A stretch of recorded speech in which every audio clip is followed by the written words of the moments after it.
예, 공안에 대답할 수 있을 것 같을 때 스님께서 항상 바쁘신 것 같다고 여겨지면 그냥 때를 기다리면서 본참 공안 계속 들고 있는 게 맞는 건가요? 저번 초하루법회 즈음에서 지금까지 우리 법화림이 흘러온 방식하고 좀 다르게 변화를 주겠다고, 그리고 제가 해온 일들, 뭐 주로 이제 법문이라든지 수련회 이런 것에 대해서 이렇게 많이 축소하고, 또 앞으로는 그런 걸 생략하고 이렇게 해나갈 것이라고 말씀을 드려서 많은 분들이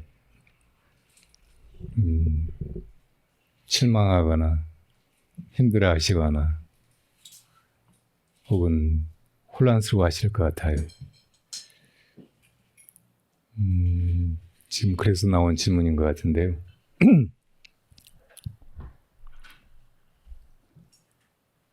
좀 어려울 때일수록 근본으로 돌아가서 다시 하나씩 하나씩 살펴보고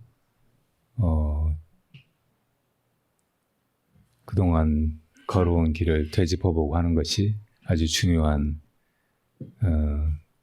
일인 것 같아요. 우리가 처음에 이 부처님의 존재 혹은 불교, 불법, 불도에 대해서 관심을 가지고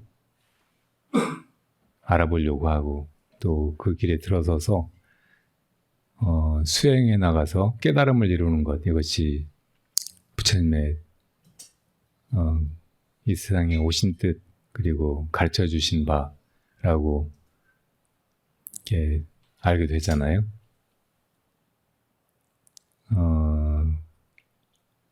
이 세상에 정말 많은 주장이나 사상이나 종교나 가르침들이 있고, 뭐 어떤 것을 이게 진리인가 혹은 나를 상장시키고 또 더 자유롭고 편안하고 행복해 하게 만드는 그런 구원의 가르침인가 하고 이리저리 탐색하고 비교하고 할 수 있겠지만, 대부분의 불자들은 그런 탐색을 거친 사람들이라면 불법이야말로 마지막 대안이라, 내가 정말로 이 가르침이 나를 성장시키고 깨달음에 이르게 할 그런 진리로 여겨지기 때문에 이 길을 가봐야 되겠다, 이런 믿음으로 출발했을 거예요. 그래서 사실은 우리가 절에 와서 혹은 이 불법 공부를 통해서 궁극에 해야 될 일은 이제 그 깨달음을 향해서 곧장 들어가는 수행, 이라는 것을 다 알고 이제 그렇게 하려고 한단 말이에요. 법화림은 그 깨달음을 향해서 곧장 나아가는 그런 수행을 이제 하려고 하는 사람들이 이렇게 모임 그런 수행 공동체라고 누누이 말해왔어요. 여러분들도 다 사실은 이제 그 정도의 어떤 그 분명한 자각이나 마음 정리를 통해서 우리 법화림에 이렇게 입문했고 지금까지 같이 나왔을 거예요.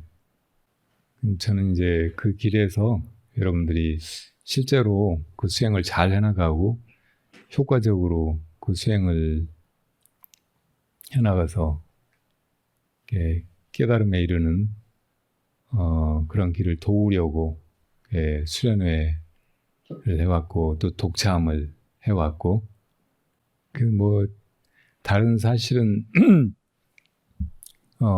법문에서 이렇게 저렇게 이야기하는 거 이제 직접적인 수행에 관한 것뿐만 아니고 사람들이 이렇게 이 현실의 일상을 살아가면서 겪는 여러 가지 문제들에 대해서 그걸 어떻게 바라보고 어떻게 풀어가야 되는지 그런 문제라든지 그 지금 현대 사회의 여러 가지 문제점 또 우리 대한민국 사회의 시국에 관한 그런 이야기들도 사실은 군더더기 같지만 결국은 그런 그 현실의 고통에서 우리가 그냥 고통을 당하고만 있지 말고 어떻게 해야 그 고통을 잘 극복해 갈 수 있는지 그리고 우리 모두가 다 그런 고통이 없는 그 부처님 말씀하신 피안의 세계, 저 열반의 세계에 함께 이룰 수 있는지에 그 초점을 두고 해온 얘기들이었어요. 그러니까 사실은 그런 이야기는 여러분들이 실질적인 수행을 잘 해나가고 있다면 특별하게 뭐 필요한 얘기는 아니고 어떤 때는 이제 오히려 머리만 복잡하게 만드는 군더더기 말이거나 혹은 방해가 되는 망상거리에 지나지 않을 수도 있겠죠. 그렇지만 그런 이제 법회를 통해서 사실은 깨달음 세계로 나가는 것이 이 현실을 떠나서 우리의 삶을 떠나서 다른 세계에 가는 일이 아니고 이 속에서 그 진리를 이렇게 발견하는 일이기 때문에 이렇게 만나서 같이 같은 음식을 먹고 같은 차를 마시고 같은 공기를 호흡하고 또 서로에게서 좋은 에너지나 높은 목적의식을 감지하고 거기 공감하면서 나아갈 수 있는 일이기 때문에 그렇게 보면은 우리가 같이 해나가는 과정에서 하는 한마디 얘기나 뭐 이런저런 행동 이런 것들이 다 소중한 것들이지 어떤 건 쓸데없고 어떤 건 잘못된 것이고 어떤 건 없어져야 될 것이고 한 건 없어요. 그래서 여러분들이 독참을 해오면서 느끼셨겠지만 사실은 그 깨달음의 자리는 이 존재기를 떠나서 다른 데로 가는 것이 아니고 이렇게 불편하고 고통스럽고 엉망진창인 것처럼 보이는 우리의 이 현실 세계 이것이 그대로 우리 마음의 모습이고 그대로가 진리이고 그대로가 열반의 세계라는 것을 확인하는 그런 과정이었다고 말할 수 있어요. 그러니까 열반 이렇게 이야기하지만 그 열반이 이 생사를 벗어난 다른 어떤 시공간으로 가는 것이 아니고 이것 자체가 이 시공간의 현실적인 우리의 일상의 이 순간순간의 존재계 그대로가 다 열반이라는 것을 제 눈을 떠서 확인하는 그런 과정에 불과하다고요. 그러니까 앞으로 이제 무슨 변화가 온다든지 어떤 건 하고 어떤 건 안 하고 한다든지 이런 걸 특별하게 생각할 필요는 없어요. 조금 더 이제 그 비효율적인 거 이런 것이 없어지고 조금 더 본격적이고 직접적인 그런 수행으로 나아가는 좋은 계기가 될 수 있다면 오히려 아주 좋은 일이라고 생각이 들어요. 독참에서 이렇게 많은 분들이 그렇게 느끼셨겠지만 우리가 선 수행을 통해서 깨달으려고 하는 것은 말로 하기는 어려운 것들이에요. 말로 된 것들은 우리가 너무 많이 그동안 접하고 공부해오고 알고 해왔지만 그런 게 사실은 깨달음에 방해가 되기만 하고 그냥 언어나 지식, 아름말이 말에 불과한 것들이었잖아요.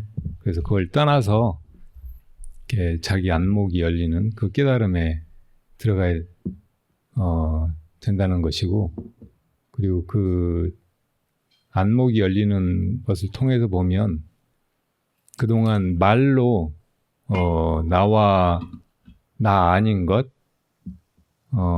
옳은 것과 그른 것, 의로운 것과 불의한 것, 이런 것을 나누던 것조차 다 사실은 내 마음이 공연히 그렇게 생각하고 분별하고 짐작하고 단정하고 해왔던 것들에 불과하지, 오히려 그런 것이 없으면 그 깨달음의 세계에서는 모든 것이 다 그대로 진리이고 문제 없는 것이고 그대로가 다 좋은 것이라는 것을 알게 되는 거잖아요. 그러니까 그런 마음으로 항상 이 구체적인 시공간을, 내 인생을 이렇게 살아간다고 생각하면 돼요. 그럼 더 이상 뭐 무슨 의심이라든지 회의라든지 혼란이 없어요. 그러니까 여러분들이 지금까지 독참하면서 이렇게 물어보는 질문에 대답을 하고 그걸 통해서 확연하게 이렇게 알게 된 것, 깨닫게 된 것, 이것을 잘 살려서 그 마음으로 그냥 살아가면 된다고요. 특별하게 뭐 다른 것이 없다고도 말할 수 있어요. 또 이제 여러분들이 대답을 못한 그런 공안들도 있고, 실제로 우리 마음속에는 뭔가 아직 다 알지 못하겠다, 내가 여전히 이제 어리석고 무지한 채로 있는 것 같다, 이런 느낌이 있잖아요. 근데 그런 느낌을 그대로 묵혀두거나 간과하지 말고 오히려 그걸 살려내가지고 의심으로 나아가면 돼요. 모른다는 것에 대한 자각이 분명해야 그때 이제 이렇게 알을 향해서 나아가려는 탐구심이 생겨나는 거잖아요. 화두라고 하는 건 바로 그렇게 어떤 질문에 막혀서 자기가 모른다는 것을 도저히 용인할 수 없기 때문에 거기서 분발해서 알을 향해서 나아가려고 하는 내면의 강한 어떤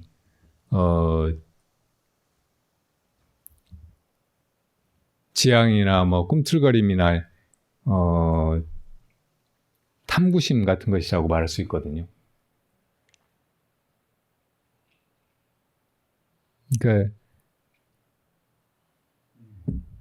어떤 깨달음을 이루었고 어떤 단계에 이른 것 같고 그런데 아직 미진하다 이런 생각이 들면은 그 미진함, 그 아직 무지 속에 있는 것 같은 느낌을 의심으로 돌려가지고 무엇이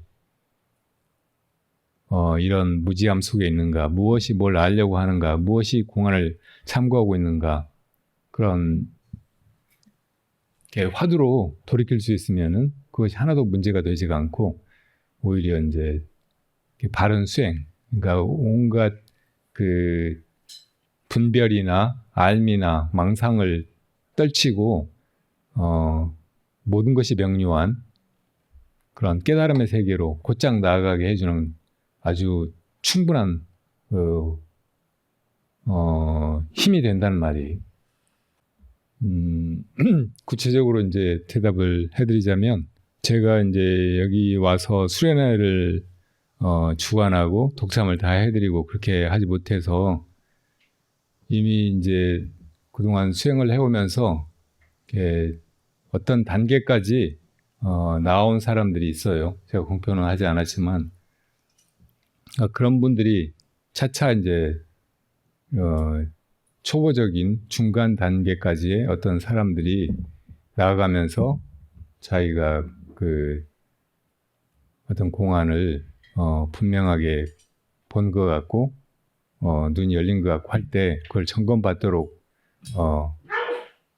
해야겠다는 생각이 들어요.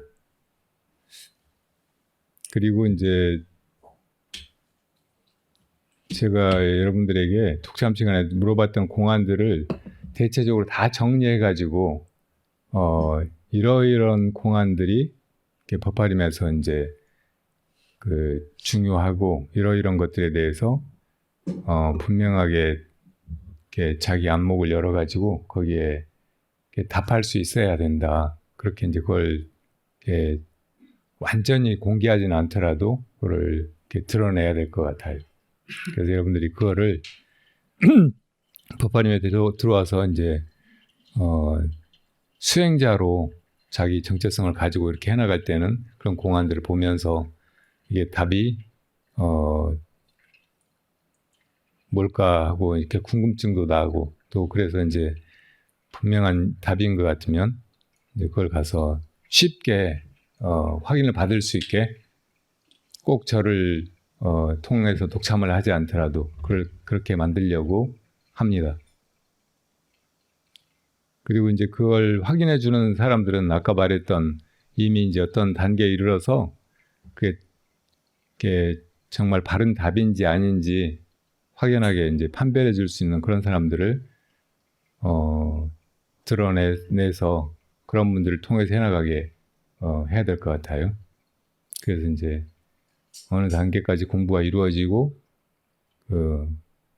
마지막에 그게 바른지 바르지 않은지 이것을 확인받는 그런 과정만 제가 이제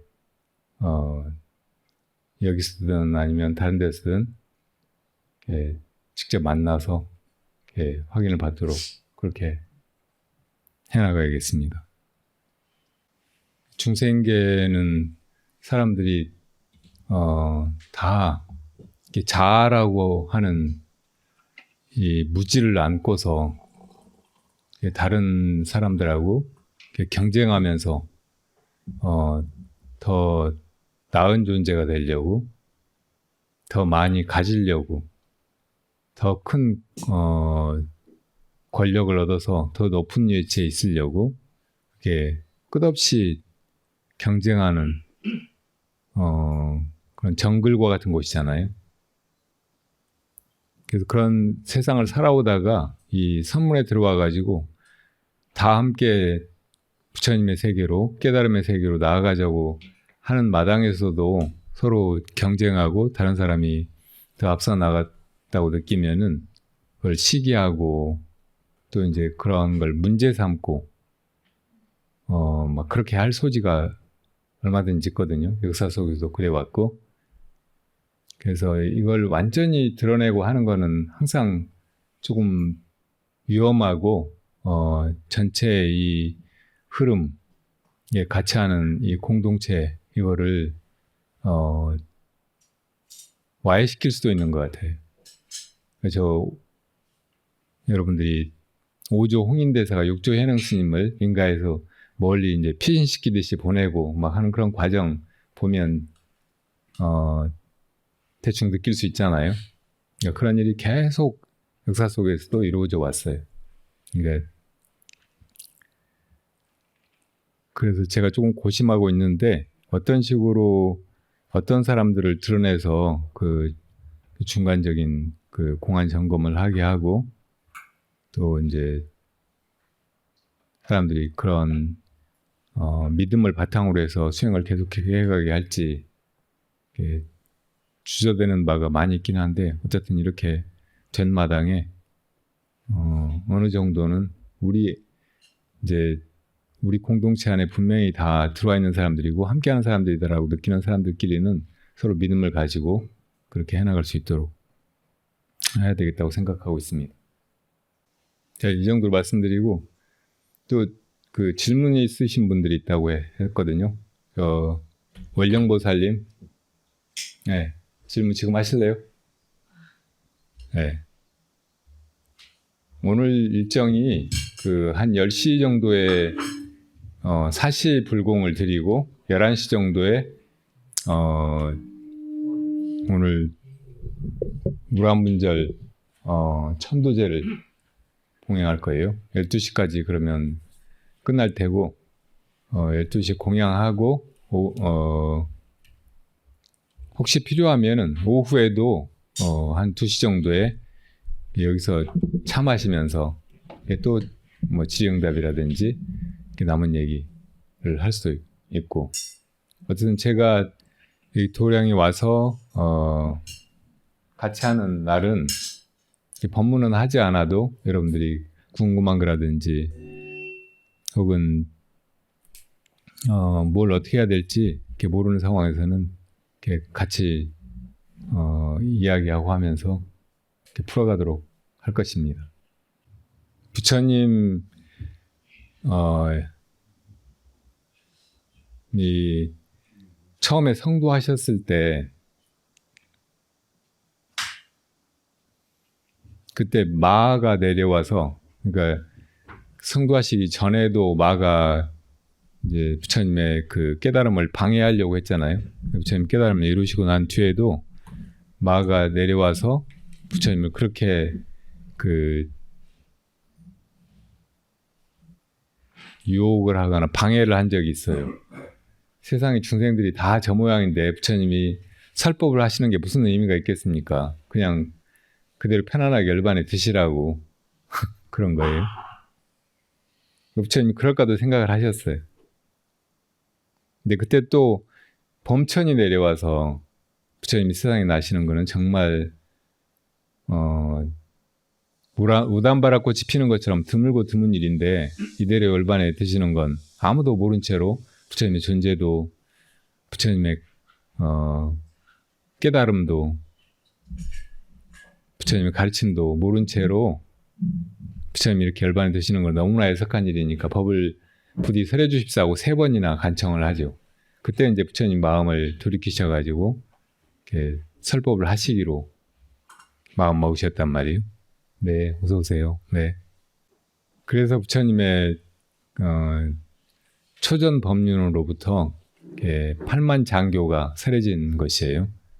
그 부처님이 이렇게 법을 설하시는 도중에도 어떤 사람들은 불련이 있어서 부처님 법을 배우기도 하고 또 출가해서 그 법을 닦아서 도를 이루기도 하고 그랬지만 어떤 사람들은 그냥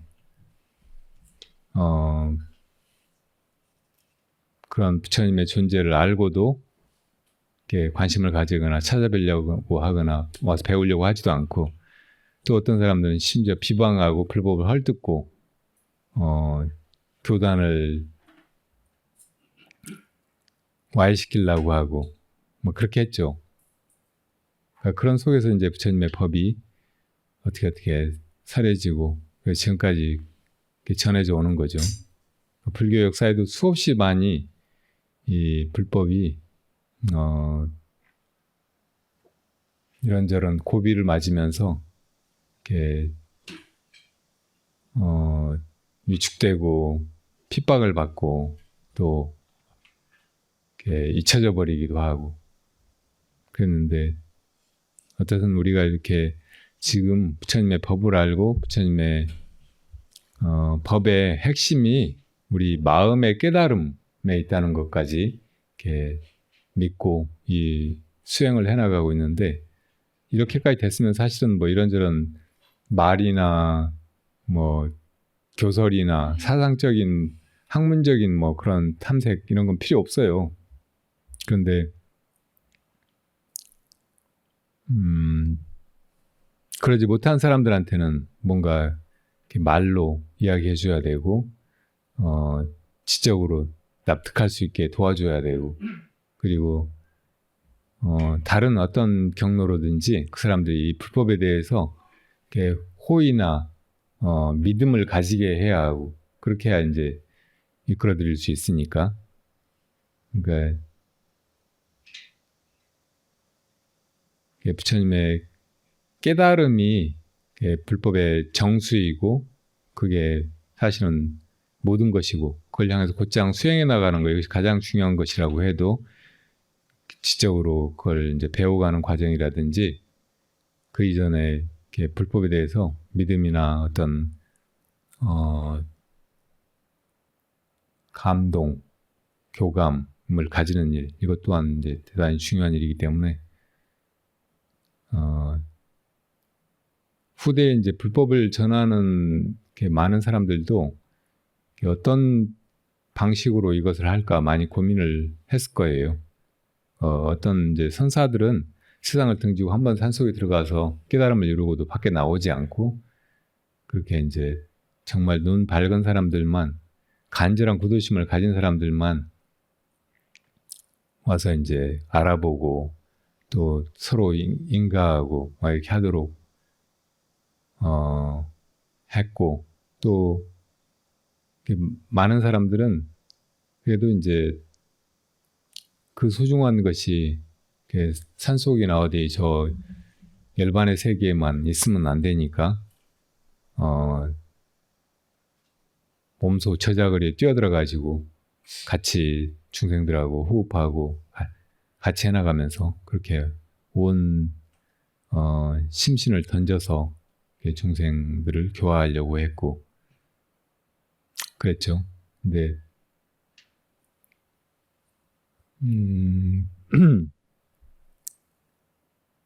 구체적으로 이제 뭐 저의 스님이신 법정 스님 같은 경우에는 항상 이렇게 혼자 산속에 그렇게 지내시는 걸 좋아하셨지만 또 한편으로는 나와서 이제 법회도 하시고 그리고 이렇게 거의 평생 글을 써서 책을 내고 그 책을 통해서 이제 사람들이 그런 불법의 존재나 혹은 스님들의 세계에 대해서 신심을 가지도록 하고 그런 길로 차차 나아가게 하고 그렇게 도우셨잖아요. 저도 이제 뭐 어쩌다가 책을 2억 권 쓰기는 했는데 지금은 이제 아주 빠르게 정보화 사회, 인터넷 사회가 이렇게 되면서 사람들이 글로 된 책을 잘 접하지 않고 휴대폰으로, 컴퓨터로 막 이것저것 접하고 이제 그렇게 해나가는 경향이 많아져서 그 책은 사람들이 이제 알지도 못하고 잘 보지도 않고 그래서 어떻게 하다가 유튜브에 이제 저 상월거사님이랑 이렇게 올리고 막 하는 바람에 지금 거의 다 우리 절에 새로 오는 분들이 유튜브에 올라가 있는 걸 보고 오고 하잖아요. 그러니까 이렇게 어떻게 보면 채널이 바뀐 거예요.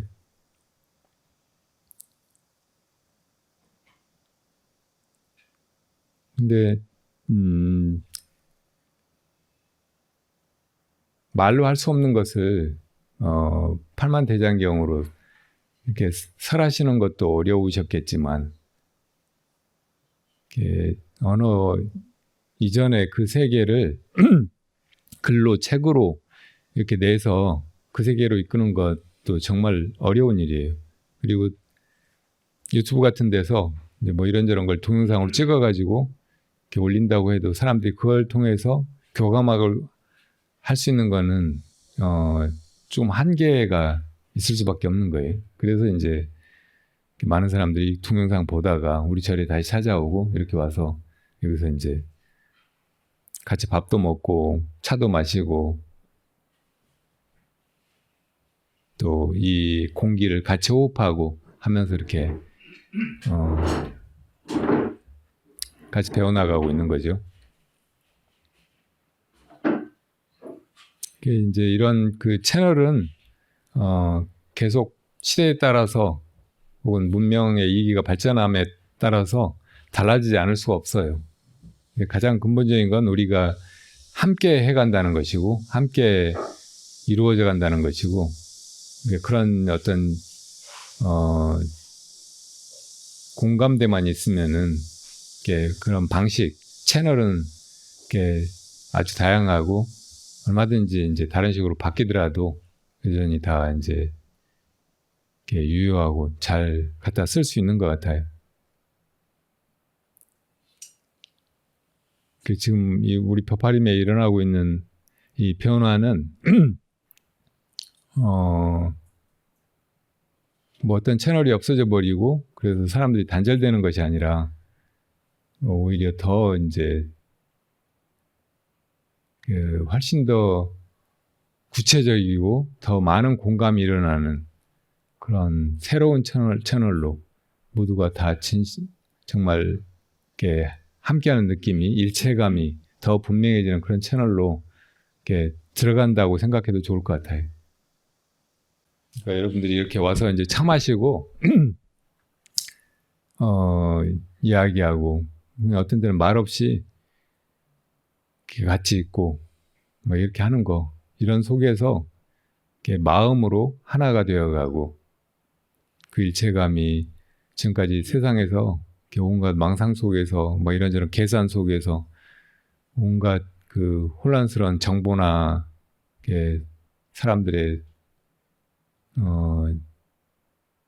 말도 안 되는 비인간적인 게 그런 행동들 속에서 지치기만 하고 괴롭기만 하고 그랬다가 여기 와서 이제 모든 게 다 편안해지고 이대로 이렇게 좋은 상태로 이렇게 되돌아가는 그런 느낌이면 이게 사실은 가장 좋은, 가장 완전한 채널 속에 우리가 이렇게 들어가게 된 것이라고 볼 수도 있을 것 같아요. 저 행직류 들어가는 입구에 보면 제가 행복해라 그 책에다가 썼던 글귀가 하나 새겨져 있잖아요. 가인을 만나 한번 그 사람을 뭐 내용이 어떻게 돼 있나 잘 모르겠네. 어떤 아름다운 한 사람을 만나서 그 사람을 잠깐이라도 진실로 알고 모든 걸 다 느끼고 함께하고 했던 사람은 그 사람이 아름다운 사람이 되어서 또 나중에 다른 어느 곳에서 또 다른 사람을 만나도 또 그 사람을 아름다운 그 공감을 이루게 하고 또 그 사람을 또 다른 아름다운 사람으로 만들 것이라는 그런 얘기예요. 그런 비슷한 얘기. 그러니까 그런 순간은 그렇게 막 길고 오래되고 계속 이어지고 할 필요 없어요. 사실은 잠깐이어도 충분해요. 그러니까 부처님 같은 그런 스승과 또 무르익은 한 제자가 만나는 그런 순간, 그건 아주 찰나적인 거예요. 도노라고 하죠. 깨달음을 통해서 그 스승의 진짜 존재를 이렇게 너무나 분명하게 알게 되는 거고, 그 스승의 모든 것을 다 자기 것으로 받아들이게 되는 거고, 전해받게 되는 것이고, 그것이야말로 이렇게 이 세상에서 우리가 다른 사람과 함께 있는 느낌 중에서 가장 강렬하고 분명하고 완전하고 아름다운 그런 공존의 느낌이잖아요. 그러니까 그걸 향해서 나아간다고 생각할 때도 꼭 그게 이제 같은 공간에 있고 같은 이야기를 하고 있고 의견을 조율하고 있고 막 그런 것하고는 관계가 없을 수 있잖아요. 자, 얘기가 너저분해져서 그만두고요. 이 세상이 다 우리 근본의 마음이고 또 이 세상을 움직여 나가는 것도 우리가 무엇을 원하는가, 무엇을 바라는가, 가 가장 중요한 것이라고 하잖아요. 우리는 이렇게 보리심을 발휘해야 된다고 배운 사람들이고 항상 그 보리심을 근간으로 해서 이 삶을 살아가고 이 구도의 길을 가야 되죠. 그러니까 이것만 분명히 하면 이제 이것을 할 것인가 말 것인가, 이걸 이렇게 할 것인가 저렇게 할 것인가, 이런 거는 사실은 그렇게 중요하지 않아요. 형편 따라서 이렇게 해나가고, 제가 만약에 그런 보리심을 근거로 해서 이 수행자의 삶을 이어가고 있고 또 여러분들과 이렇게 함께 해가고 있다고 하면 여러분들이 가진 그 보리심의 상에서 제가 드리려고 하는 도움은 가장 이렇게 좋은 결과를 낳을 수 있게 이렇게 드리려고 하지 왜 그걸 무시하고 이제 그만두려고 하겠어요? 그러니까 그 방식이 조금 바뀌었거나 그랬을 뿐이지 여러분들이 수행해 나가는 거 이것을 그냥 도외시하거나 나몰라라 하거나 무책임하게 그냥 저만 어디로 가버리려고 하는 일이 아니니까 이렇게 암담해하시고 이 일을 어쩌나 하고 막 슬퍼하시고 울고 그러지 마시기 바랍니다.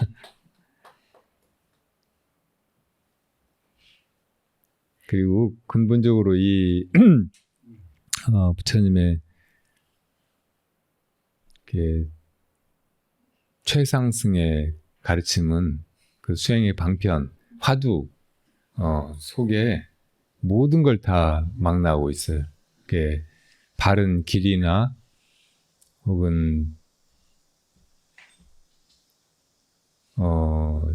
승이나 뭐 거기 필요한 뭐 여러 가지 준비 사항들 이런 거 다 거기 들어가 있기 때문에 다른 걸 따로 걱정할 필요가 없어요.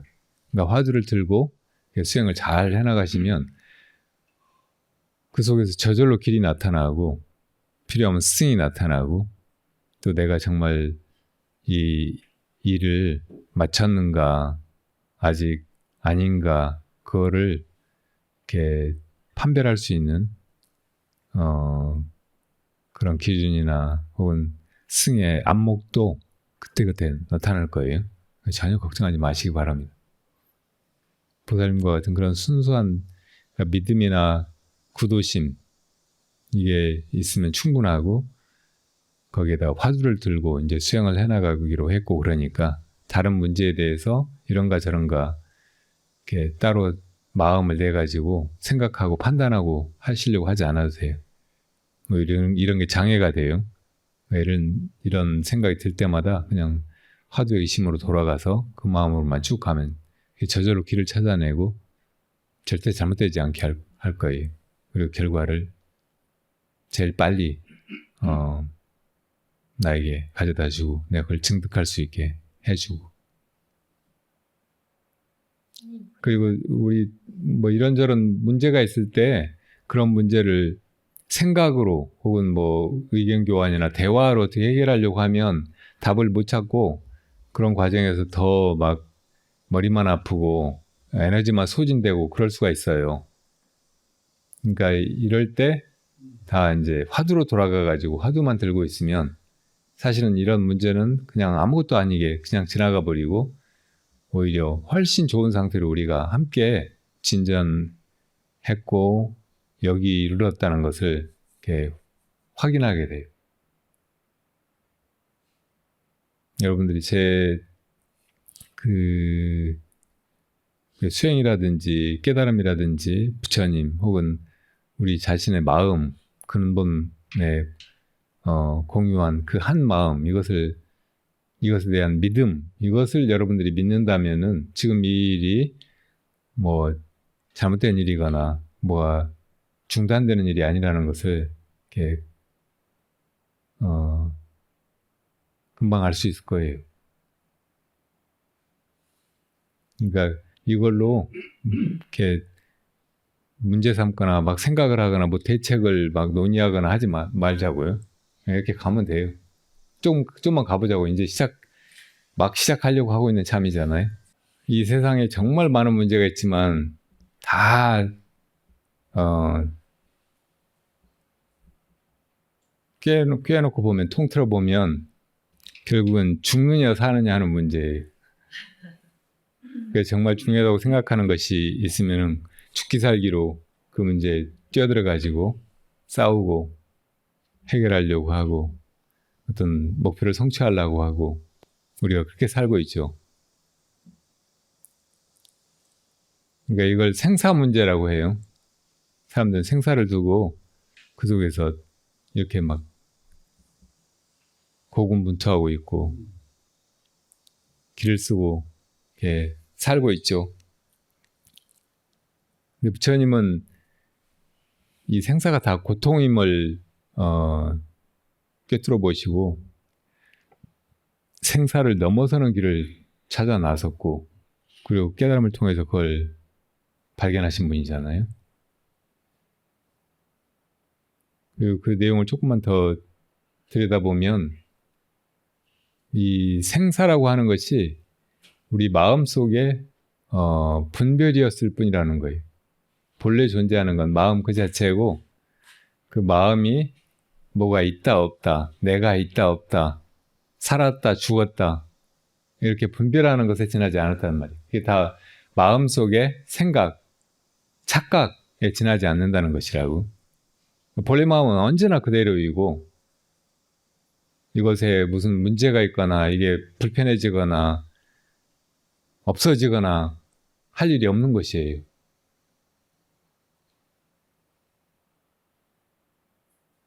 그러니까 부처님이 중생들, 그러니까 생사 속에 있는 이 존재들에게 가르쳐 보이시는 지점이 다른 게 아니고 생사를 떠나서 언제나 그대로 있는 이 마음을 보라는 것이에요.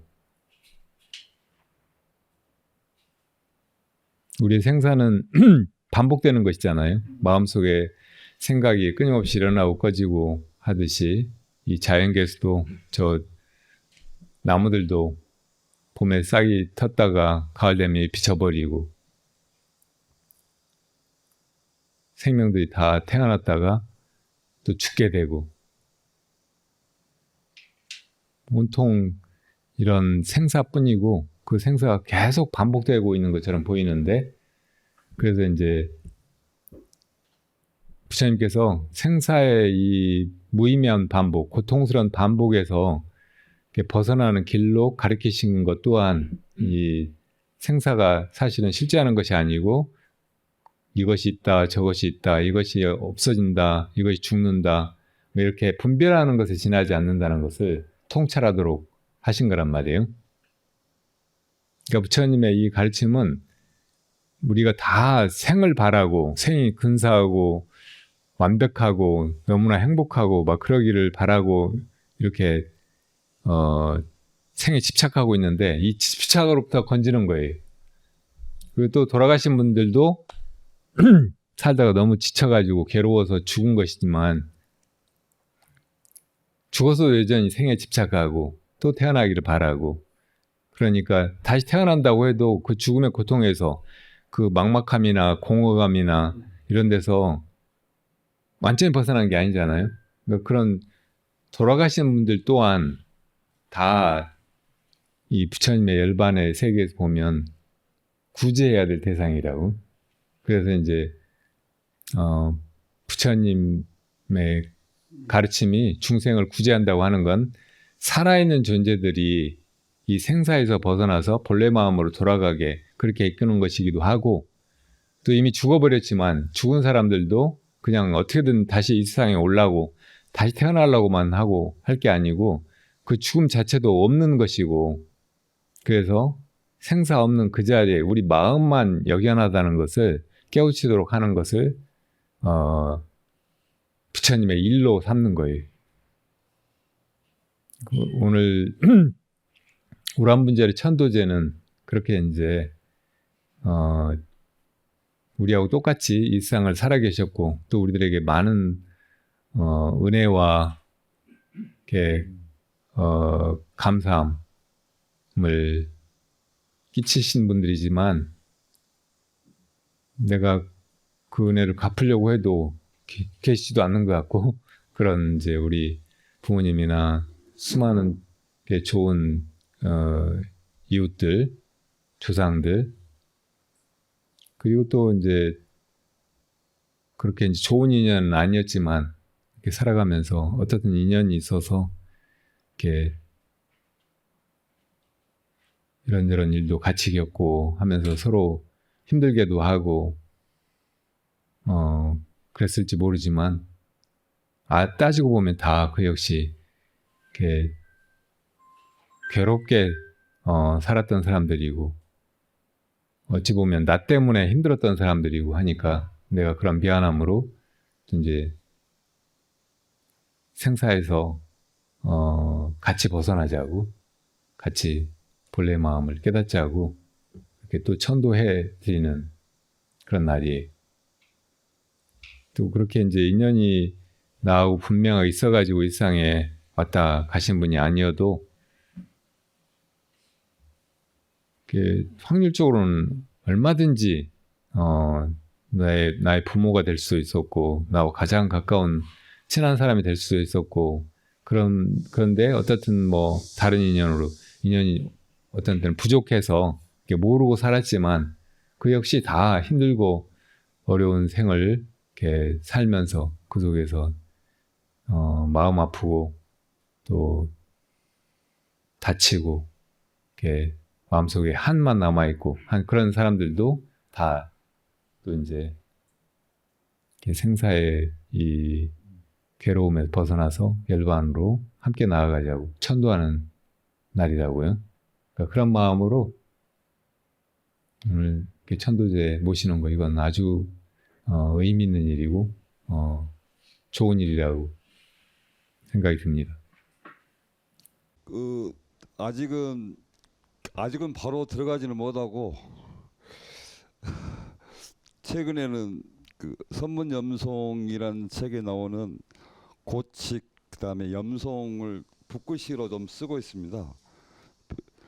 그냥 읽거나 생각할 때는 엄청 졸리는데 붓글씨를 정성스레 쓸 때는 좀 사람이 잠이 안 오더라고. 그래서 저는 그런 식으로 하고 있는데 그 중에서 한 가지 제가 좀 어려운 그 조주스님이 함께 이제 구자에 불성이 있느냐라고 물어봤을 때 있습니까라고 물어보니까 있다라고 하시니까 또 다시 질문하기를 왜 그러면 가죽 부대 속에 있습니까라고 하니까 그 알지만 고의로 범했기 때문이다라고 하셨고요. 교사님, 예. 그 질문 말고 또 있어요? 다른 질문? 아니 이건 할 겁니다. 근데 그러면 이 내용 중에서 교사님, 네. 화두를 가지고 이제 그 화두를 의심하는 거 말고 거기에 대해서 이러쿵저러쿵 하는 말들은 다 화두를 참고하는 사람들한테 치명적인 방해가 될 수 있어요. 독이. 지금 교사님이 그 구자 무불성 화두를 꺼내니까 이 말을 주는 사람이 있어요. 그러니까 이 얘기는 하지 말자고요. 그 화두를 참고하시는 분에게 그러니까 걔에게 불성이 있습니까?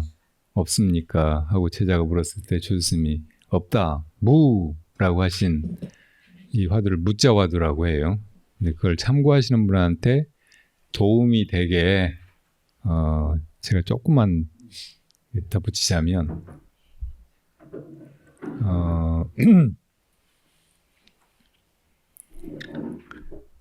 부처님의 가르침을 한마디로 말하면 중도라고 하잖아요. 그 중도의 그 핵심은 유무 사이의 중도를 말하고 있어요. 그러니까 우리는 그러니까 모든 것의 어떤 존재를 상정하거나 인식할 때부터 그게 있다는 것을 전제하고서 하잖아요. 그 있다는 것을 전제하는 것 뒤에는 없다라는 또 그 개념이 동시적으로 나타난다고. 그러니까 이 유무의 문제를 가지고 모든 생각이라든지 혹은 논쟁이라든지 이게 벌어지는 거예요. 그러니까 사실은 우리가 살면서 이제 자기 번뇌망상 때문에도 괴롭지만 살면서 이제 다른 사람들하고 의견 다툼, 시비 막 이런 걸로도 엄청 많이 괴로워지잖아요. 그런 것 때문에 이제 뭐 싸움도 나고 전쟁도 나고 막 그럴 수 있는 거니까 누가 죽기도 하고. 그러니까 이 삶의 고통이 결국은 있고 없음의 문제로부터 시작되는 거예요. 그리고 그 있고 없음이라고 하는 것은 엄밀히 말하면 우리의 분별에 지나지 않는다고. 있다 없다 이것도 절대적인 것이 아니고 우리가 있다고 여기니까 있는 것 같고 또 없다고 여기니까 없는 것 같고 그럴 뿐인 거예요. 있고 없음조차 개념에 지나지 않는다고.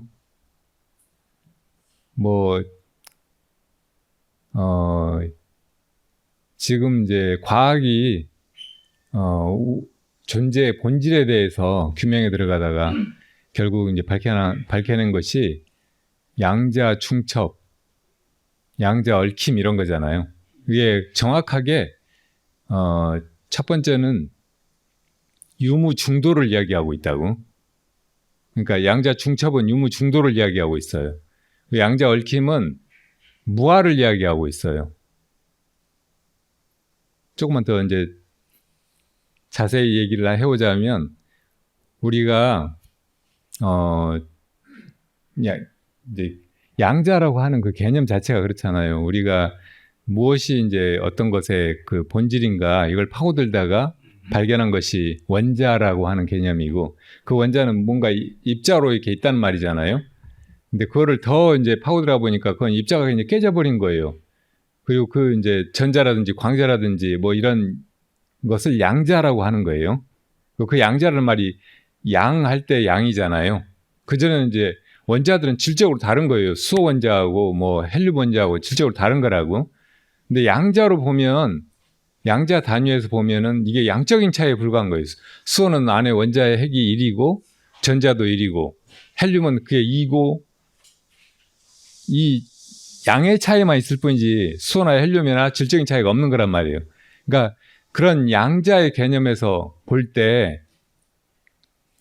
이제 양자 중첩이라고 하는 것은 어떤 것이 있다라고 이렇게 말하고 없다라고 말하고 이거를 딱 구분지어서 말할 수 없다는 것이에요.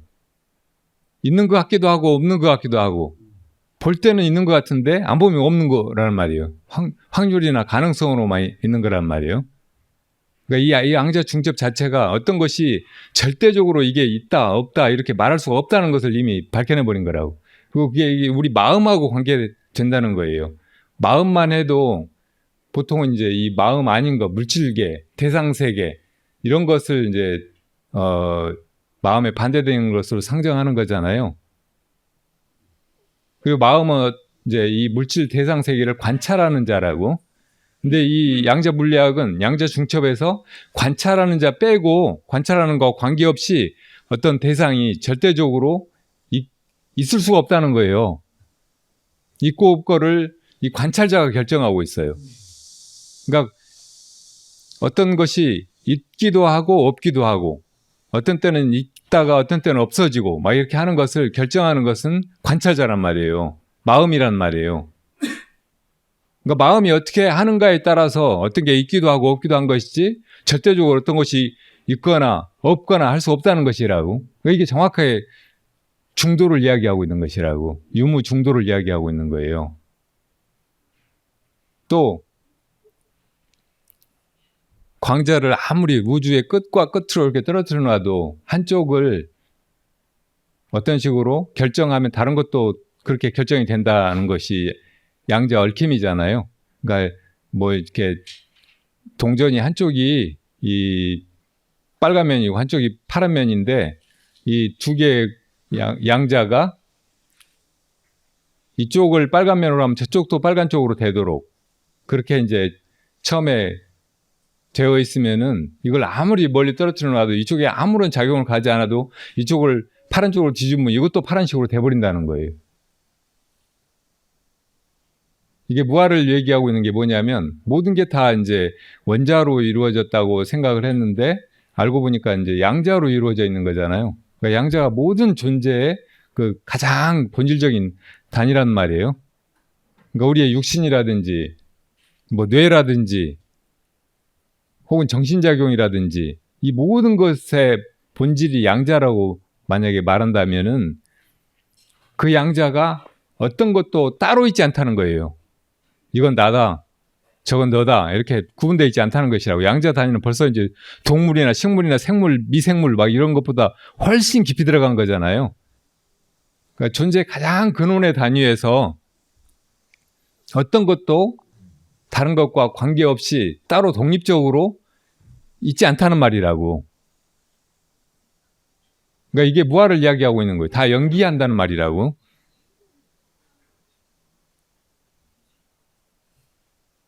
그러니까 이제 이렇게 들어가 보면은 이제 뭐 아까 이제 뭐 불성이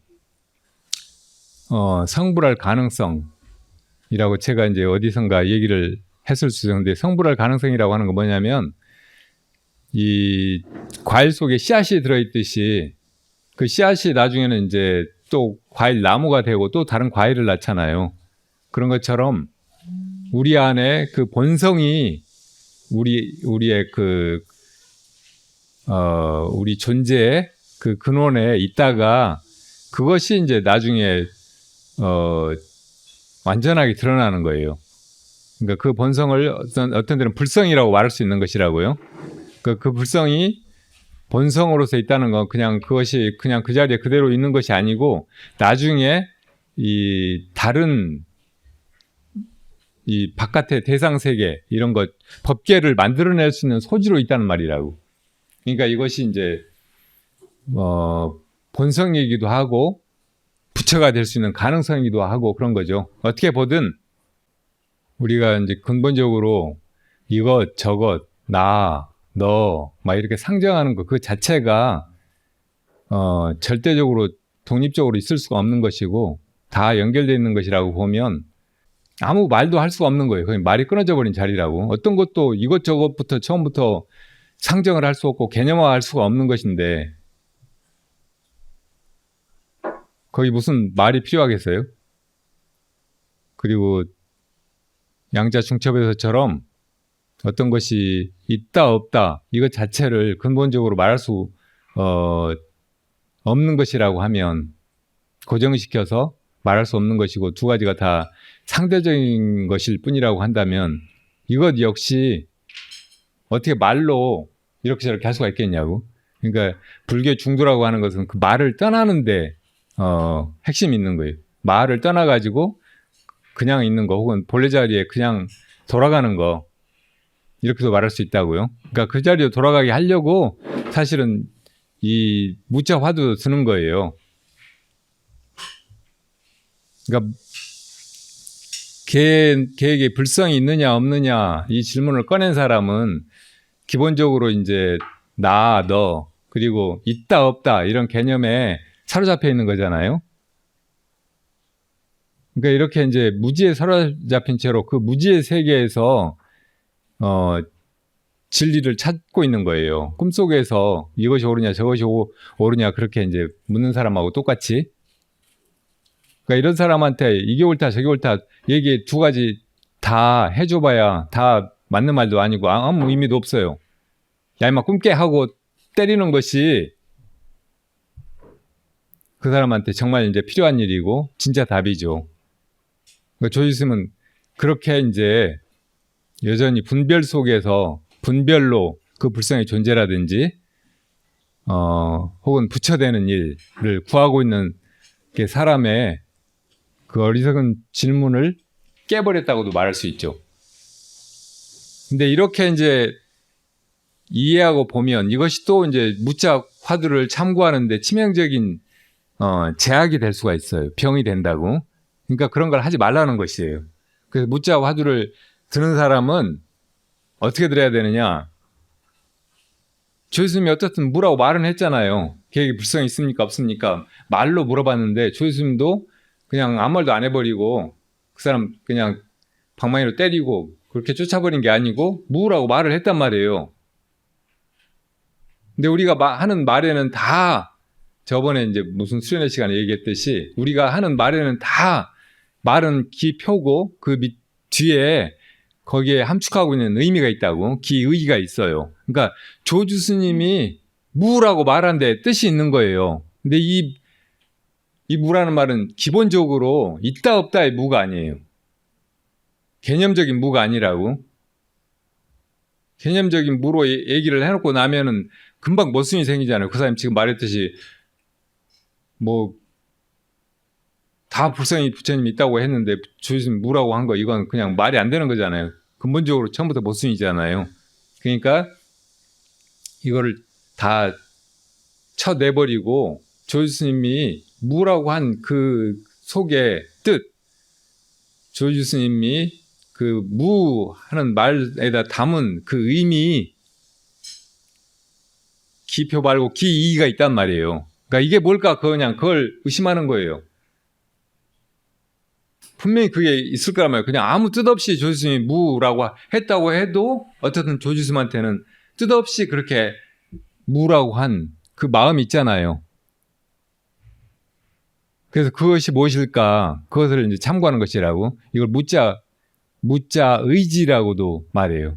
그러니까 무라고 하는 말은 겉으로 드러난 소리, 말에 불과한데 진짜 그 뒤에 숨어 있는 조유스의 뜻이 뭘까?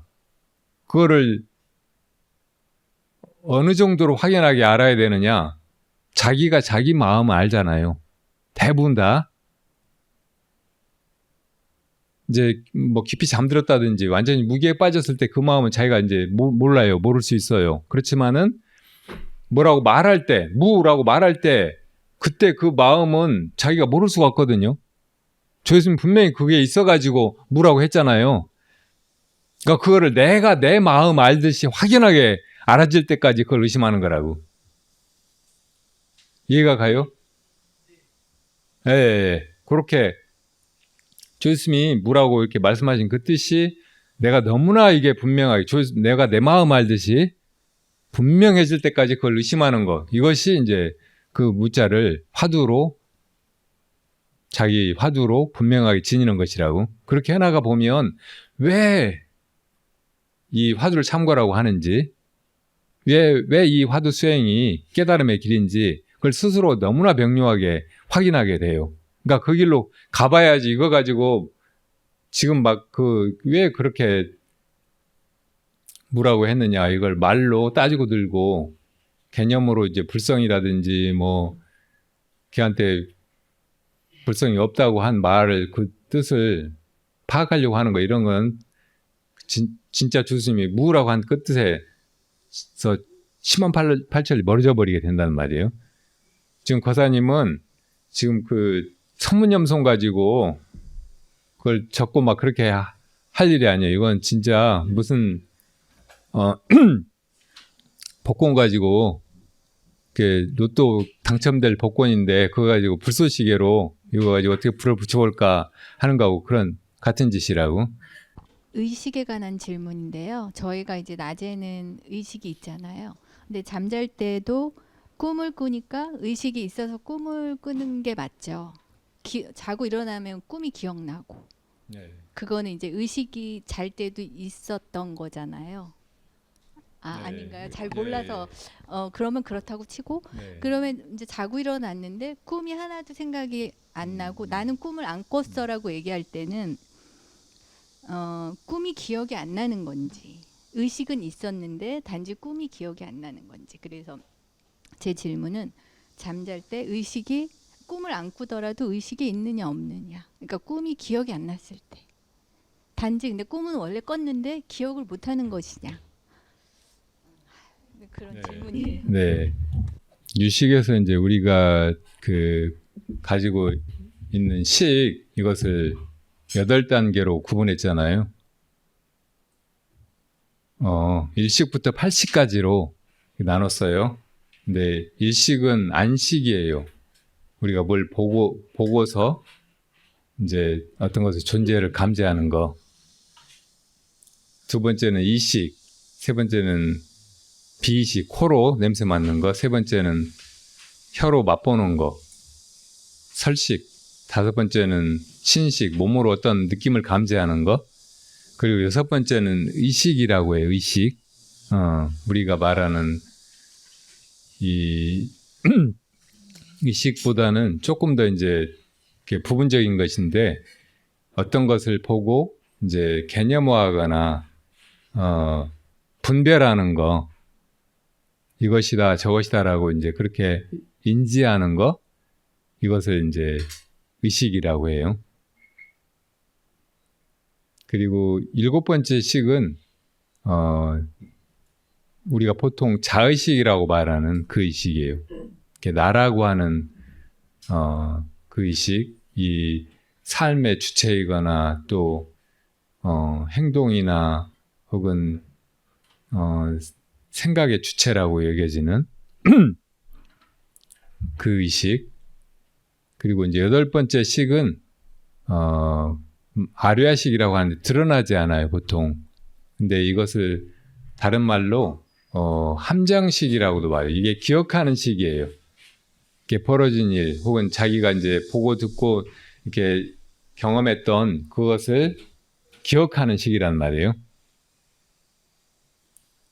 근데 이제 이 8가지 식을 가지고 우리가 이 일상에서 이 살아가거나 혹은 잠을 자거나 또 잠자면서 꿈을 꾸거나 이걸 계속 반복하고 있는 거예요. 근데 이 8단계 식 중에서 항상 그대로 있는 것은 아까 말한 8번째 식, 아류야식, 사라지지 않는 식, 무몰식이에요. 아류야식. 그러니까 기억은 항상 작용하고 있는 거예요. 그러니까 제가 저번에 이제 법회에서 이야기했듯이 이 모든 걸 다 이렇게 비춰보고 있는 것이 있고 또 그것을 다 카메라로 찍듯이 기억하고 있는 식이 있다고요. 그거를 아류야식이라고 하는 거예요. 함장식이라고. 그러니까 꿈꾸는 상황에서도 이제 거기 나도 있고 그러니까 칠식이 있는 거죠. 그리고 또 이런저런 분별도 하잖아요. 그러니까 육식도 작용하는 거예요. 그리고 어떤 때는 보기도 하고 어떤 때는 냄새도 맡고 하잖아요. 그래서 그거를 이제 또 전오식이라고 하는 거예요. 그러니까 꿈속에서는 일식부터 팔식까지가 다 작용하고 있는 거예요. 근데 깨어있든 아니면 꿈을 꾸고 있든 완전히 잠들었든 일식부터 팔식까지가 사실은 다 있는데 어떤 때는 이제 작용을 안 해요. 그러니까 완전히 잠들어 버린 그런 상태에서는 아류야식만 그대로 있고 나머지 식은 완전히 없어져 버리는 것 같이 종적이 없는 거예요. 그랬다가 이제 다시 깨어나면은 만약에 아류야식이 없다면 하나도 기억을 못 해요. 잤다는 것도 모르는 거예요. 근데 우리가 깨어나면 잠자는 상태가 어떤 상태였는지 기억은 못 한다고 해도 잤다는 것은 알잖아요. 그럼 벌써 이제 그렇게 잤다는 것을 잔 그 상태를 기억하고 있는 거예요. 아류야식이 있어가지고 그걸 기억해내는 거라고. 마찬가지로 이제 꿈을 꾸고 나서도 어떤 때는 아류야식으로 어떤 걸 기억을 해내기도 해요. 근데 어떤 때는 우리가 기억력이 완전하지가 않아가지고 분명히 과거에 무슨 일을 경험을 하기는 했는데 기억이 안 날 수가 있잖아요. 그런 것처럼 이제 꿈꾼 거를 기억을 못 할 수 있어요. 그러니까 그런 차이가 있을 뿐이지 그렇게 이제 기억하는 그 식이 없는 건 아니라고. 그렇게 이제 설명은 해볼 수 있어요. 그러니까 여기서 이제 우리가 착안에서 화두 드는 일로 돌이킬 수 있는 것은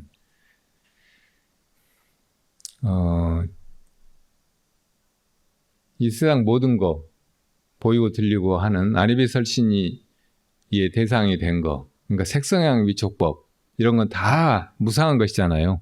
이따가 없어져 버리는 거예요. 그리고 내가 그것을 보고 알고 하는 그 순간에 그게 이제 동시적으로 드러나게 된 거예요. 그러니까 이게 다 이제 일체유심조, 이게 다 마음하고 관계되어 있고 마음과 함께 생겨나고 함께 사라진다는 거, 이거를 우선 잘 자각해야 돼. 그리고 또 나라고 하는 거, 이것조차 언제나 그대로 있는 것 같지만 우리는 대부분 다 이제 아상을 가지고 있고 그 아상이 아주 뿌리가 깊어가지고 아리아식에서 그게 이제 발현하고 아리아식에서 그 뿌리가 제거되지 않으면, 근절되지 않으면, 그러니까 문명이 사라져가지고 이 나왔구나 이런 게 완전히 드러나 버리지 않으면은 좀처럼 그 아상에서 못 벗어나거든요. 그 아상을 가지고 계속 살아가면서 이런저런 업을 짓고 또 고통을 당하고 한단 말이에요. 근데 이제 지금 이 유식학에서 보면 이 자아도 없어져 버릴 때가 있잖아요. 무기로 들어가 버리면, 아리아식으로 들어가 버리면 거의 전혀 나가 없어요. 그래도 아무 문제가 없거든요. 그렇다고 진짜 이 모든 게 다 없어져 버리는 게 아니에요. 다시 다음날 또 깨나잖아요. 그러니까 나가 없어져도 되는구나. 나가 있다 없다 하는 놈이로구나. 이 나가 그러니까 절대적으로 꼭 필요하고 꼭 있어야만 하고 이게 모든 것의 중심이 돼야 되고 하는 게 이게 잘못된 거였구나. 사실은 나가 없는 상태가 더 완전한 상태고 근원적인 상태고 문제가 없는 상태로구나. 이렇게 또 이제 깨닫는 것이 필요해요. 그리고 그 다음에는 도대체 이제 이 있다 없어졌다 하는 70부터 80까지, 일식까지, 일식부터 70까지 이것들은 다 사실은 영원한 것이 아니어서 내가 그거를 언제까지나 붙들고 있을 수 없고 내가 그것일 수 없고 이게 다 이제 무상하고 덧없는 것이어서 언젠가는 나한테 상실감으로 괴로움으로 슬픔으로 이렇게 돌아올 건데 그럼 영원한 건 뭘까? 이런 의문으로 이어져야 돼. 이 모든 건 다 이제 근원인 아리아식에서 나온단 말이에요. 그러니까 이제 그렇게 파고 들어가면서 이 모든 것의 근원이 뭘까 하는 그런 물음으로 이어져야 돼요. 나가 무엇일까? 혹은 내가 어디서 왔을까? 그렇게 나가다 보면 이제 아리아식으로 들어가는 거예요. 그 뿌리로 들어가는 거라고. 근데 그 뿌리 속에는 이 모든 것이 이렇게 벌어져 나온 거는 무명 때문이, 무명. 착각 때문에. 그러니까 마음이 제멋대로 그냥 그게 작동해가지고 이것들을 다 일으킨 거예요. 그러니까 그런 착각, 마음의 그 무의미하고 어리석은 그런 움직임, 이게 일어나기 이전의 그 마음의 그 바탕, 혹은 그 아리아식은 다른 말로 진, 망, 화합식이라고 하거든요. 그 속에 이제 진짜 있는 거, 언제나 그대로인 것도 있어요. 이게 아리아식의 틀 같은 거, 바탕 같은 것이에요. 그리고 이게 이제 아주 그 깨끗한 식이고, 우리가 보통 이제 불성, 본성이라고 부르는 그거예요. 진짜 마음, 참마음이라고 하는 거, 깨달아야 될 거. 그리고 이제 망은 아리아식이 모든 걸 다 기억하고 있고 종자로 거기 이제 함장하고 있다가 이것이 또 막 계속 이 온갖 무상한 것들, 덧없는 것들, 우리에게 괴로움을 주는 것들을 또 야기하는 거예요. 그러니까 이 진망 이 두 가지 중에서 진을 깨닫기 위해서 아리아식에서 망을 제거해야 된다고. 그러니까 아리아식이 처음에는 진, 그 본체로 이렇게 있다가 거기에 이제 호련히 무명이 생겨가지고 이 모든 것들이 다 벌어지게 된 거예요. 그러니까 그 호련히 벌어졌던 그 무명 이거를 깨트려 버려야 된다고. 그러니까 이게 마치 이제 극장이 어쩌다가 이제 깜깜해져가지고 거기 막 모형사회가 돌아가고 하니까 앞에 이제 험하게 막 이런 것이 막 펼쳐지고 무슨 사건이 진짜 일어나는 것 같고 막 이렇게 느껴졌는데 갑자기 이제 극장이 허물어져 버려가지고 빛이 다 들어와가지고 아무것도 이제 없어져 버리게 된다. 그러면 뭐 그 안에서 벌어졌던 모든 일 이게 다 허구고 실제하는 것이 아니었다는 게 드러나 버리잖아요. 그러니까 그런 사건이 깨달음이라고 하는 거예요. 그러니까 아리아식 안에 있는 이 무명, 벌어졌던 처음에 착각 이것이 깨트려져 버리고 그래서 이제 이 모든 게 다 화상으로 이렇게 펼쳐졌던 것일 뿐이로구나. 본래는 식 그 자체, 아리아식의 본성, 혹은 이제 아리아식의 망이 없는 그 본래의 존재, 이것만 있었는데 이것이 이 세계를 드러냈었구나. 이렇게 이제 확인이 되는 거, 이걸 깨달음이라고 한다는 말이에요. 그러니까 그렇게 하기 위해서 화두를 들으라는 거예요. 도대체 무엇이 이 모든 일들을 다 벌이고 있느냐? 이 모든 것이 다 어디서 온 것이냐? 이렇게 막연히 이 모든 것이 다 어디서 왔느냐 이렇게 찾으면 그냥 어디서 온 것 같지도 않고 어디 찾아볼 데도 없고 어디로 가볼 수도 없고 되게 너무 막막하잖아요. 그러니까 이제 지금 벌어지고 있는 이 일, 현행, 그러니까 아리아식에서 이 모든 일이 지금 이 순간에 이렇게 벌어지고 있는 걸 현행한다고 해요. 그러니까 현행하고 있는 것을 거슬러 올라가는 거예요. 지금 이렇게 이 앞에 이걸 보고 있잖아요. 보는 이 순간에 무엇이 이걸 보고 있는가? 보는 그 진짜 주체 이걸 묻는 것이라고. 근데 그 전에 근본 무명 때문에 이걸 내가 보고 있다 이런 착각이 있는 거예요. 그러니까 이걸 깨트리고 반드시 나아가야 돼. 이걸 내가 한다 이렇게 착각하면은 나아갈 수가 없어요. 거기서 다시 돌아 나와가지고 내가 또 뭘 어떻게 하려고 하고 내가 또 뭘 알려고 하고 막 그러는 거예요. 그런 탐구도 내가 뭘 아는 것에 완전히 그냥 가로막혀 버리는 거예요. 그러니까 정말 이거를 내가 하고 있는가? 내가 보고 있는가? 뭘 안다고 해도 내가 알고 있는가? 이렇게 물어보기만 하면 돼. 물어보면 너무 여실하게 이게 내가 보고 있거나 내가 아는 것이 아니라는 것이 분명해지거든요.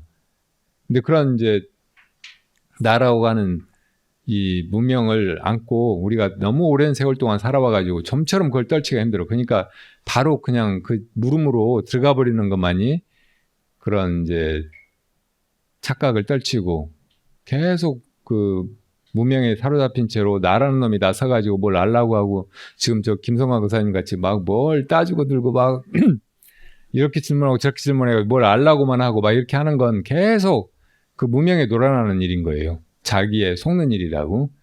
그러니까 정말 그런 생각이 일어날 때도 무엇이 이걸 알려고 하는가, 지금 이 질문을 무엇이 하고 있는가 이렇게 묻는 거, 화두를 드는 거, 이것이 이제 그런 무명을 떨치고 곧장 그 근원에 진짜 이 모든 것의 주인인 그 본래의 식 자체 거기로 돌아가는 길인 거죠.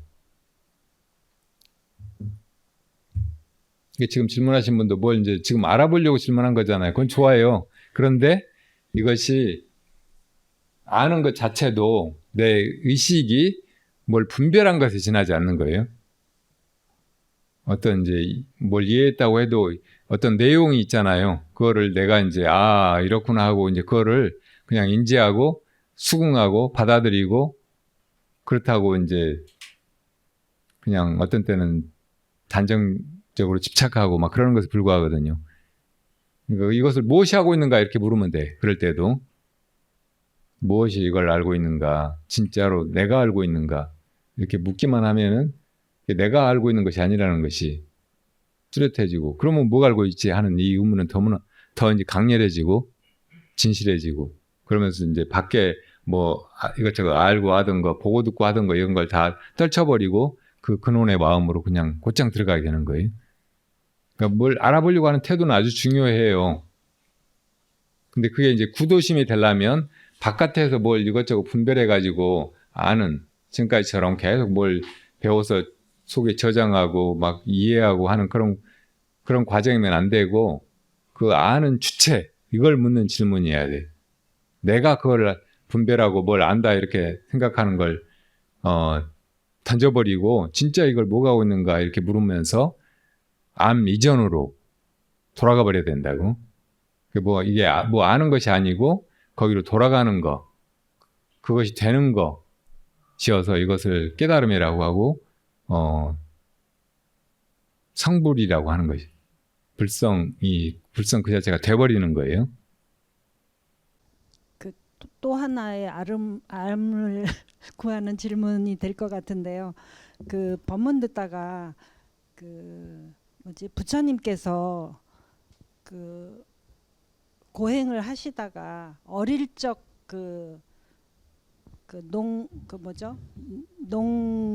농업 축제 같은데 가셔서 그때 그 선정에 들으셨다고 하는데, 그때가 강보에 있었다고 했는지 몇 살 정도 되는지는 제가 정확하게 모르겠는데, 그때 선정에 드신 것은 그 어른이 돼서 고행이고 수행을 하시다가 그때를 생각하셨다고 했는데, 그러면 그 어릴 때에 그 선정에 드신 것은 어떤 힘으로, 어떻게 여쭤봐야 될지 잘 모르겠는데, 하여튼 그때 그것이 궁금합니다. 네, 좋아요.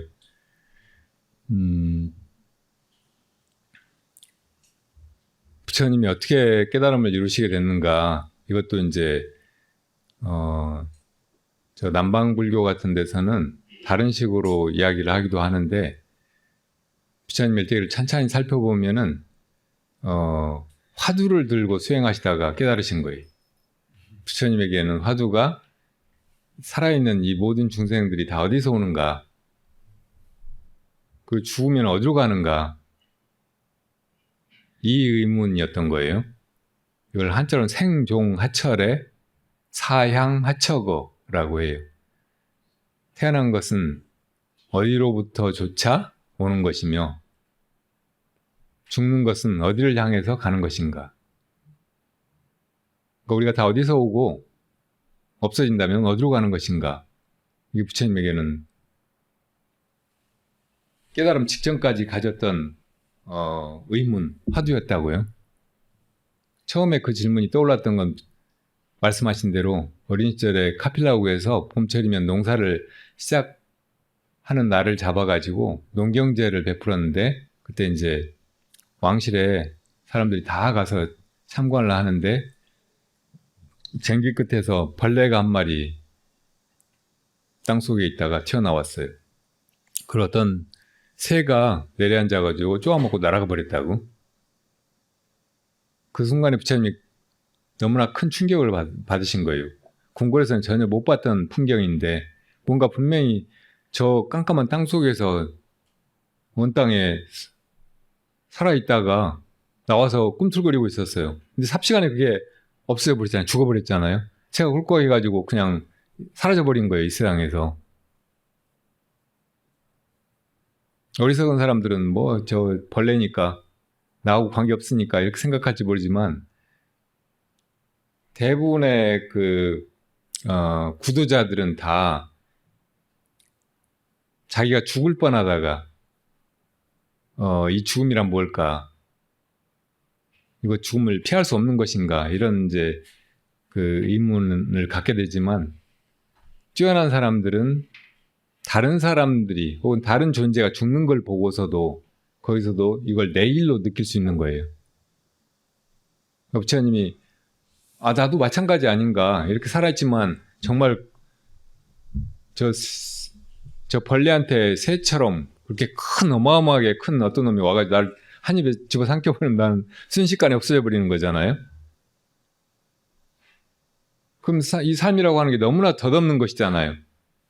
사는 거 지금까지 느낌으로도 너무 고통스러운 거였지만 죽는 건 더 황당하고 이렇게 이제 살아가는 건 그래도 이제 좋은 것이 있을까? 좋은 것도 있겠지 하는 그런 희망으로 이렇게 살아가고 있었는데 그것조차 완전히 끊어져 버리는 게 죽음이잖아요. 그러니까 이 죽음이라는 게 도대체 뭐지? 이거 얼마나 황당하고 어이없고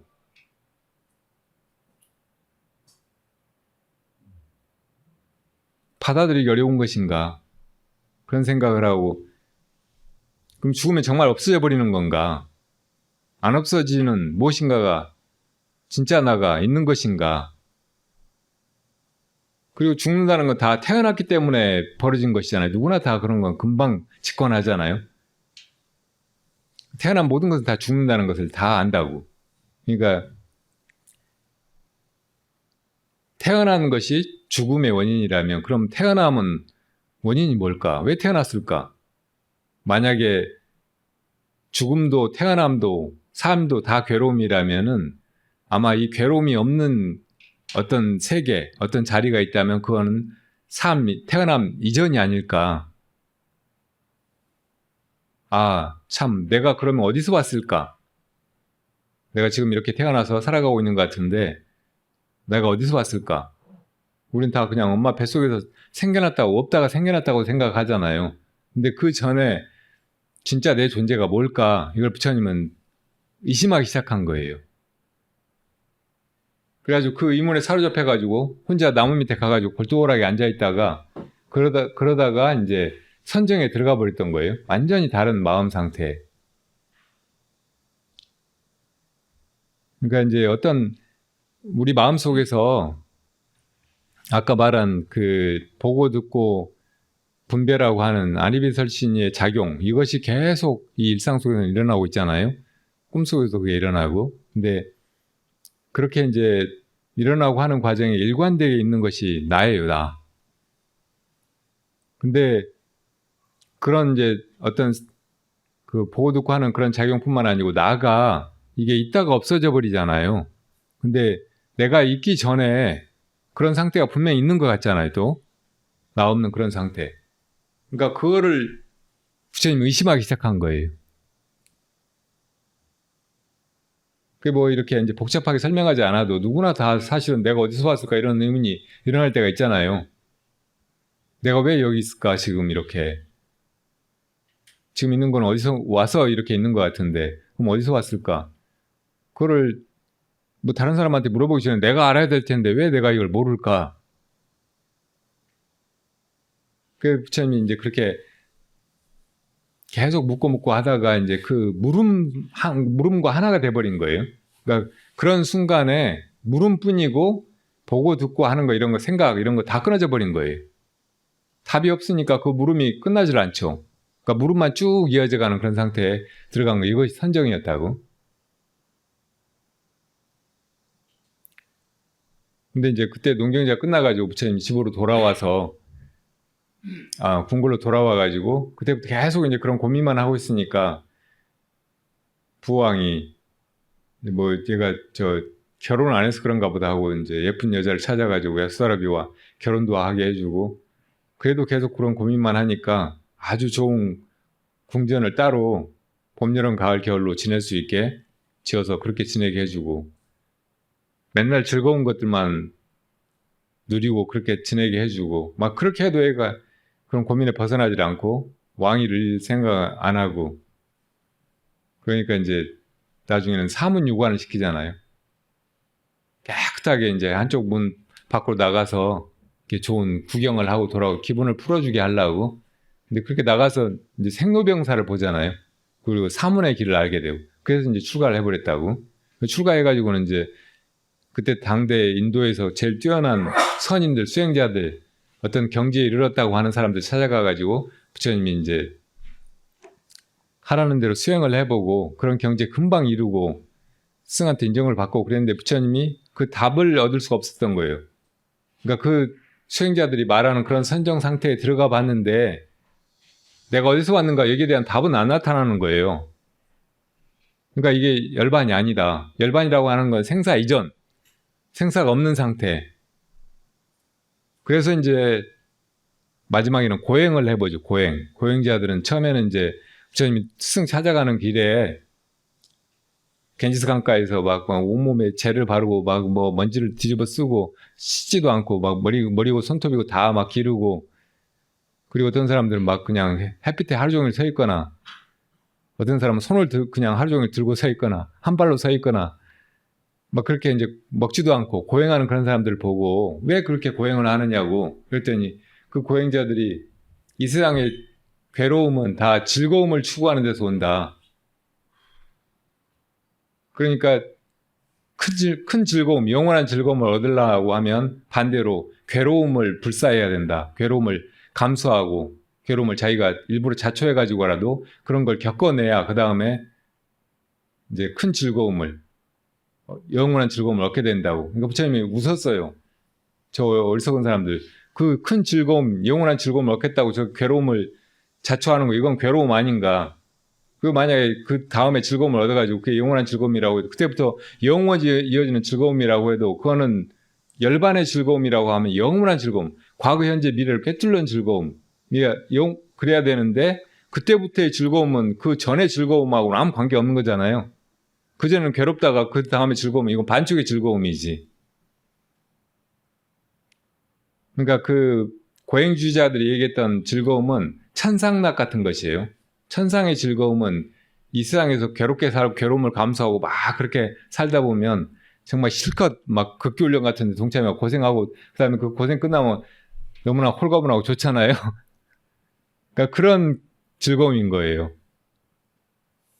그러니까 저런 즐거움을 얻겠다고 저런 고행을 한단 말이에요. 저건 바보 같은 짓이다 하고 웃고 지나갔는데 두 스승한테서 배운 것이 전혀 이제 열반이라는 그 자신이 찾던 답하고는 다르다는 걸 알고 이제 고행을 진짜로 해보기로 한 거예요. 그래서 그 고행을 6년이나 했다고. 그러니까 부처님이 실제로 출가해서 6년 수행을 해서 깨달음을 얻으셨다고 하는데 실제로 보낸 시간은 대부분이 고행에 다 들어간 거예요. 고행을 거의 6년이나 한 거예요. 두 스승 만나가지고 잠깐 사이에 금방 그런 경지에 이르러버리는데 그 6년 고행해보니까 그 누구도 따라할 수 없는 그러니까 그냥 고행상에서 보이듯이 이 백가죽이 등에 딱 달라붙고 거의 숨도 쉬지 않고 죽음 직전까지 가는 그런 고행을 계속했는데도 전혀 깨달음이 열반이 느껴지지 않으니까 이제 그걸 포기하고 그러면 바른 길은 뭘까? 열반의 이름 바른 길은 뭘까? 하다가 어릴 때 당신이 들어갔던 선정이 생각이 난 거예요. 도대체 우리가 다 어디서 왔다가 어디로 갈까? 이걸 혼자 그냥 궁금해하다가 들어가 버렸던 그 마음 상태 이거하고 또 이제 옛날에 그 두 선인에게서 배웠던 그런 선정, 이거하고 비교해 보니까 차이가 하나 있었다고. 그 차이가 바로 윗바사나에 있었던 거예요. 윗바사나는 깨어서 존재를 관할 수 있는 그 힘을 윗바사나라고 한다고. 근데 잠들어 버리면 그 윗바사나가 없잖아요. 그러니까 혼침에 빠져가지고 아무것도 모르게 된다고. 그걸 무기라고 해. 그러니까 두 선인이 가르쳐줬던 선정은 마음을 고요하게 가라앉히고 아무 생각도 하지 말고 보고 듣고 하는 걸 다 놔버리고 침잠에 들어가라고 한 거였거든요. 그러니까 거기에는 하나도 깨어있는 뭘 관할 수 있는 힘이 없었던 거예요. 그러니까 그 상태에 들어가서도 존재의 실상을 관할 수가 없어. 깨달음이 안 일어나는 거예요. 그러니까 본래 마음 상태로 돌아갔다고 해도 그 본래 마음 상태가 무엇인지 알 수가 없어. 그러니까 그 상태에 있다가 나오면은 그냥 그대로인 거예요. 깨달음이 안 일어나서 변화도 없고. 그래서 이제 부처님이 어릴 때 당신이 하던 방법대로 해봐야 되겠다. 그러니까 선정에 들어가긴 들어가되 윗바사나가 있는 선정, 관이 있는 선정. 선정이라고 하는 건 어떤 때 이제 마음이 그친다고 해서 지라고 표현하거든요. 지가 함께 있는 관, 수행. 마음이 고요진 걸 어떤 때는 정이라고 하는데 이게 그냥 고요져 있는 것만이 아니고 밝은 지혜가 있는 그런 선정으로 들어가야 되겠다. 정혜가 같이 있는 그런 수행으로 들어가야 되겠다. 이렇게 이제 확신을 가지고 몸도 씻고 음식도 먹고 그리고 이제 보리수 아래로 간 거라고요. 그 일주일 만에 무상정등 정각을 성취한 거예요. 그냥 당신이 그전에 했던 방법대로 내가 도대체 어디서 봤을까? 이렇게 묻고 그렇게 들어가 있다가 새벽별을 보는 순간에 깨달아 버린 거라고. 내가 어디서 왔는가? 내가 오기 전, 이렇게 보고 듣고 하기 전, 이 몸뚱이를 끌고 다니면서 막 이렇게 살기 전, 엄마 뱃속에도 들어가기 전, 뭐 그건 이제 시간도 아니에요. 전이라고 하니까 이제 말로 하자니까 시간의 개념으로 느껴지지만 사실은 시간도 다 이제 마음속에서 자기가 이제 이 시간의 경과를 의식하고 느끼고 시간의 존재를 상정하게 된 것이잖아요. 그러니까 그 전, 그러니까 4차원 이전에 참 존재, 그거를 이제 깨달아 버린 거죠. 아, 이거로구나. 그리고 그걸 왜 새벽별을 보는 순간에 깨달았느냐? 새벽별을 보는 놈으로서 그걸 자각한 거예요. 새벽별을 보는 순간에 보는 놈이 여기서 왔구나. 이것이 보니까 이 우주도 펼쳐지고 저 별도 보이고. 그러니까 이 보는 자, 이것이 사실은 내 근원이고 내가 온 곳이고 모든 것의 주인이로구나. 이것이 시간도 느끼고 그 시간을 또 이렇게 사는 것처럼 또 어떤 시간에 죽는 것처럼 그렇게 여기는 그 주체로구나 하고 깨달아 버린 거라고. 그리고 그걸 깨닫는 순간에 이 주객이 무너져 버린 거예요. 그전에는 이걸 내가 보고 내가 살고 내가 이렇게 한다 이렇게 생각을 했는데 그건 착각이었고 그냥 그 본래 마음 시간도 없고 뭐 안팎도 없고 한 그것이 어떤 때는 이 세계로 이렇게 드러나기도 하고 어떤 때는 거두어져 가지고 아무것도 없는 본래 무일물에 그 자리에 그냥 들어가 있고 그래서 그냥 거기 들어가 있는 자리를 열반이라고 한다면 거기서 이 세계가 그대로 또 펼쳐지는 거기 때문에 이것도 나눠져 있지 않은 거예요. 펼쳐진 세계와 이 모든 것이 사라진 드러나기 이전에 그 자리가 이게 둘이 아니라고. 이것이 그냥 그대로 드러난 거예요. 마치 마음이 꿈을 꿀 때 그 마음이 마음 그 자체는 아무것도 없잖아요. 근데 그것이 꿈을 꿔요. 그 마음이 꿈으로 드러나는 거예요.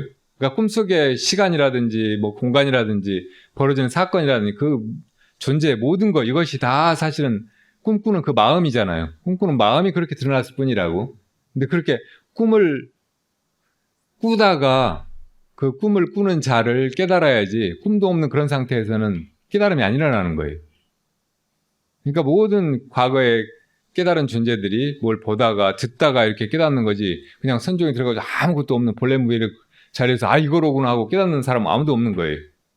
그러니까 깨달음이 그렇게 안팎을 허물어버리고 주체와 대상 이것을 하나로 통합시켜버린다는 그런 의미에서 깨달음을 통해서 이제 얻고자 하는 그 열반 생사 없는 자리 막 이 세계 이룬다는 일 이것이야말로 이제 우리 중생의 이 무지 또 온갖 망상과 시비와 고통 여기에서 우리를 해탈시켜 주는 것이라고요.